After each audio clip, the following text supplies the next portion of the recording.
خدا کی زندہ آواز کو سنیں۔ کلام کے لیے میں دعوت دوں گا the church Jesus door of life healing ministry کے founder and chairman reverend senior pastor Nadeem Israel کو کہ وہ آئیں اور خدا کا زندہ کلام ہم سب کے ساتھ شیئر کریں۔ آپ سب کی زوردار تالیوں میں جو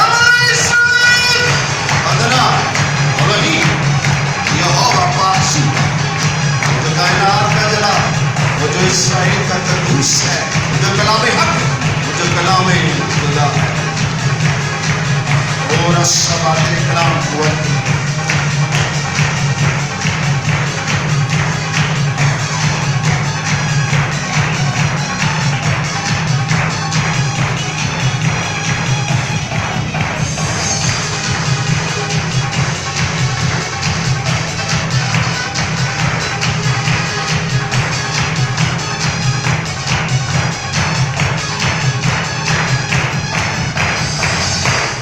بلند کر کے میرے ساتھ کہیے قدوس قدوس قدوس قدوس قدوس قدوس قدوس قدوس قدوس۔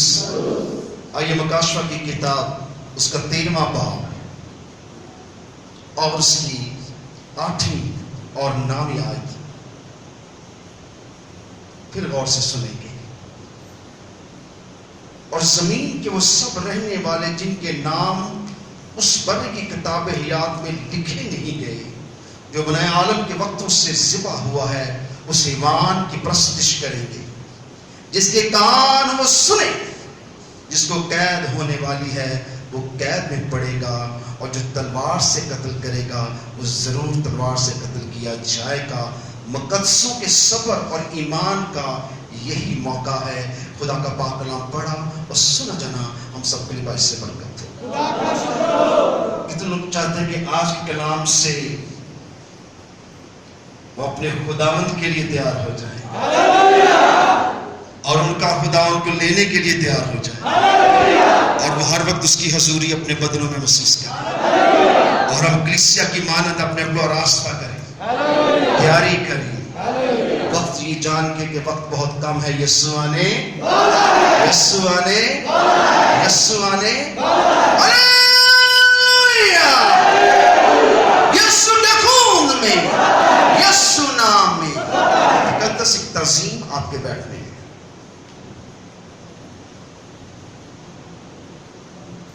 پچھلے جمعے میں نے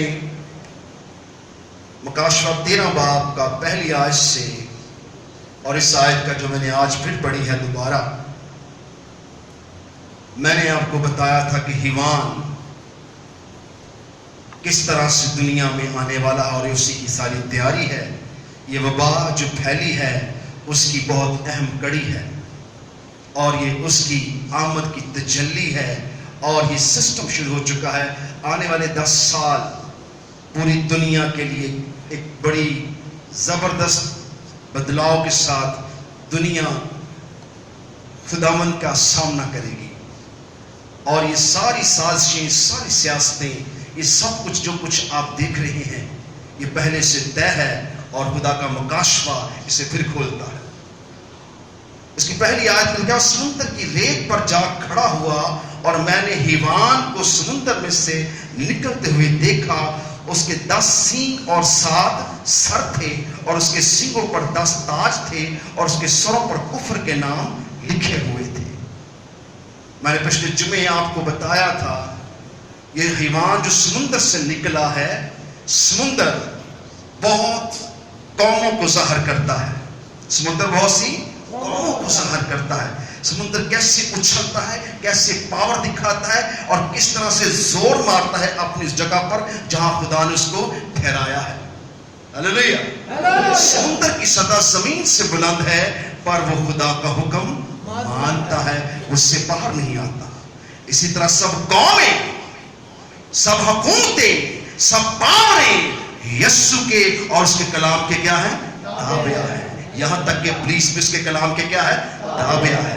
سو اس بات کی بہت خوشی اور شادمانی ہے کہ سب چیزیں خدا کے کنٹرول میں ہیں، اور پولیس کو یہ بات پسند نہیں ہے، اور وہ یہی کام کرنا چاہتا ہے۔ میں نے دانیل کے صحیفہ میں سے آپ کو سکھایا تھا کہ کس طرح سے بادشاہ نے नबूकदनेस्सर बादशाह ने वो मूरत देखी और उस मूरत के अंदर मैंने आपको कौमें बताई थी कि वो सर, सोने का सर नबूकदनेस्सर की बादशाही थी, जो बहुत जोरावर खादम था, बहुत जोरावर बादशाह था। और रुई जमीन पर ऐसा जोरावर बादशाह गैर कौमों में से खुदा ने उसे बर्पा किया था ताकि वो इसराइल पर उसने चढ़ाई की और 70 की ये सेरी को नबियों को घेर के ले आया। सो उसने खुदाए कद्दूस के हजूर घमंड भी किया। उसने पूरी रुई जमीन पर नजर की और उसने कहा कि मेरे सिवा इतना जबरदस्त बादशाह कौन हो सकता है, जबकि पूरी रुई जमीन खुदा ने मेरे सुपुर्द की है, मैं सब हुकूमतों पर हुकूमत कर रहा हूं। पर क्या हुआ, जब वो कह रहा था कि सब कुछ मेरी हुकूमत ने हुकूमतों पर हुकूमत की है, तो खुदावन का रूह वहां आ मौजूद हुआ। सो क्या हुआ, खुदा ने कहा कि तू अब बादशाह तो रहेगा, पर तू एक बैल बन जाएगा। क्या बन जाएगा? बैल। तेरे अंदर बैल की सिफ्त आएगी, तो एक जानवर बनेगा और तू बियाबानों में 7 दौर और एक और दौर तू इस तरह गुजारेगा और तू बादशाह न रहेगा, और तू बादशाह होकर बियाबानों में जानवरों की तरह रहेगा, ताकि तू जाने कि कायनात में रब्बुल फाज है, जो दिलों गुर्दों को जानता है और जो हुकूमतों का चाकर है, जो बादशाहों का बादशाह और खुदावंदों का खुदा है।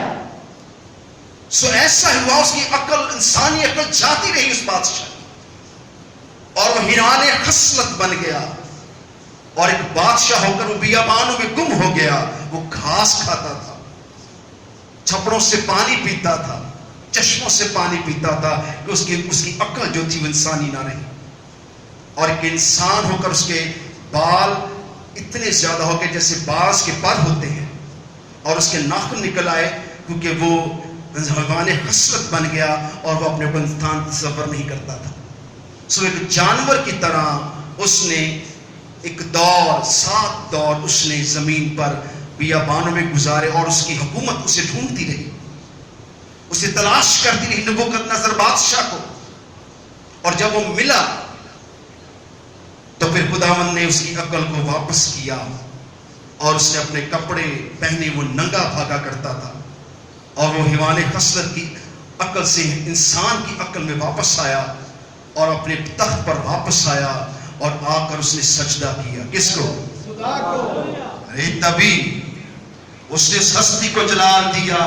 उसने कहा मैं मान गया और मुझे इस बात का यकीन हुआ है, और मैंने ये मकाशवा जाना है कि कायनात में आसमान पर एक तख्त है और वहां रब्बुल फाज बैठता है, जो बादशाहों का बादशाह और खुदावंदों का खुदा है, और वो इस्राएल का कद्दूस है, जो बादशाहों का चाकर है, जो हुकूमतों का मालिक है।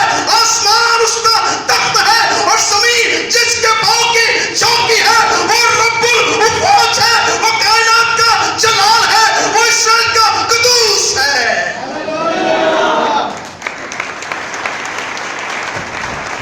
खुदा का कलाम कहता है, और समुद्र की रेल पर जा खड़ा हुआ, और मैंने एक हिमान को समुद्र में से निकलते हुए देखा।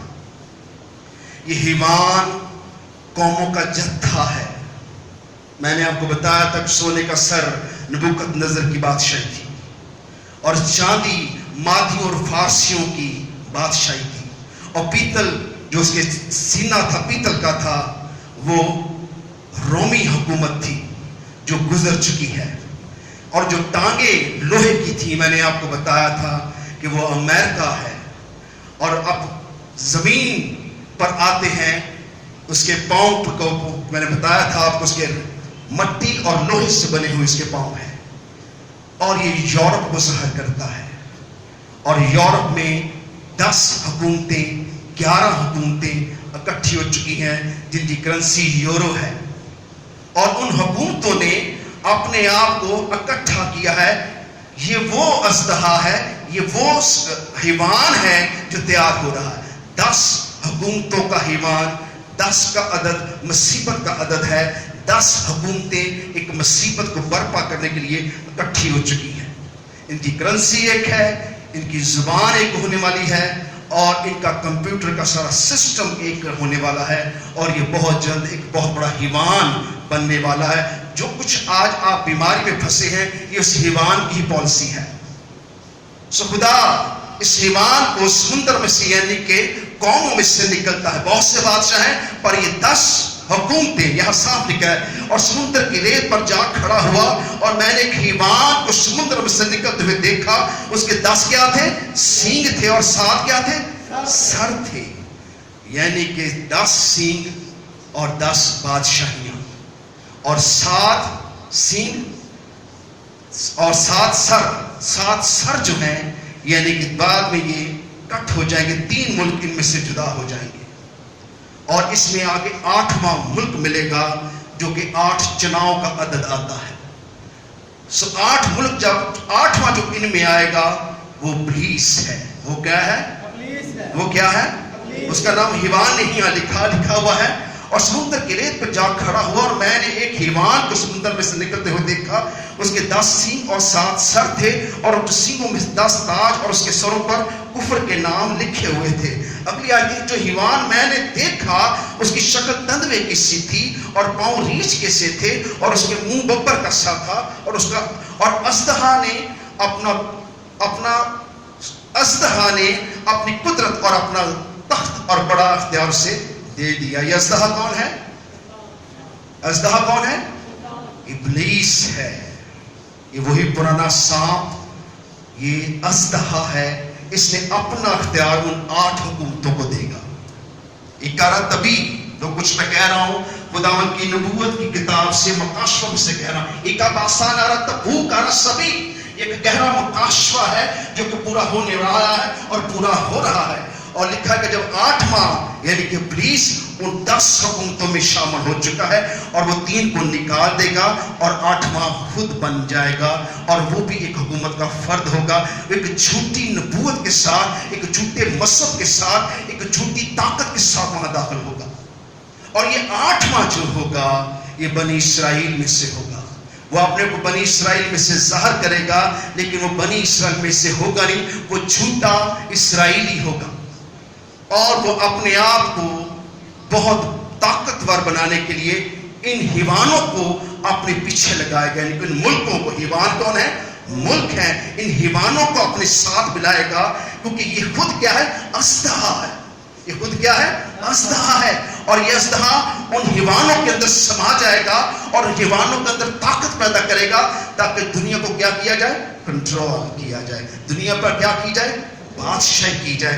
इब्लीस की बड़ी ख्वाहिश है कि वो बादशाही करे मगर वो बादशाही न कर पाएगा और खुदा ने उसे इख्तियार दिया है कि वो कौमों पर मस्त होकर चले। और जब तक खुदा उसे इख्तियार न दे उसके पास कोई इख्तियार नहीं है क्योंकि वो बादशाहों का बादशाह और खुदावंदों का खुदा है। तो ये खुशखबरी के साथ दुख की बात भी है कि ये वक्त आ चुका है बल्कि शुरू हो चुका है। हम इस दौर में जी रहे हैं जहां हिवान और अजदहा मिलकर एक बहुत बड़ी गवर्नमेंट बनाने वाले हैं। एक बहुत बड़ी तंजीम बन चुकी है। एक बहुत बड़ी हुकूमत, एक पावरफुल हुकूमत दुनिया में बनेगी जो वन वर्ल्ड ऑर्डर का हुक्म जारी करेगी। यानी कि एक ही शख्स एक ही हुकूमत बनाएगा और वो 7 हुकूमतें मिलकर 8वें का हुक्म मानेगी और वो पूरी दुनिया पर कानून लागू करेंगे। और जो कानून वो लागू करेंगे हर कौम, हर कबीला को वो हुक्म मानना होगा। खा वो किसी नस्ल, खा वो किसी मजहब, खा वो किसी दीन, खा वो किसी भी कुव्वत से तलब रखते हो वो उसके ताबे होंगे क्योंकि वो अजदहा बड़ा जोरावर होगा। वो अजदहा बड़ा जोरावर होगा और उसके अंदर इब्लीस का अख्तियार काम करता है। उसके पीछे कौन है? इब्लीस है। वही पुराना सांप, वही मुकद्दसों और मसीही लोगों से अदावत रखने वाला। ये मकाशवा सिर्फ मसीहों के पास बड़े वासिया तौर पर है लेकिन जब आप कलाम पढ़ते हैं आप इन खुदा की शबीहों को पहचानते नहीं। खुदा ने अपने हाथों पर ये मकाशवात खोले हैं ताकि वो आखिरी ज़माना में नबूवत करें, आखिरी ज़माना के लोगों को सुनाएं। जैसे मैंने पिछले जुमे आपको बताया कि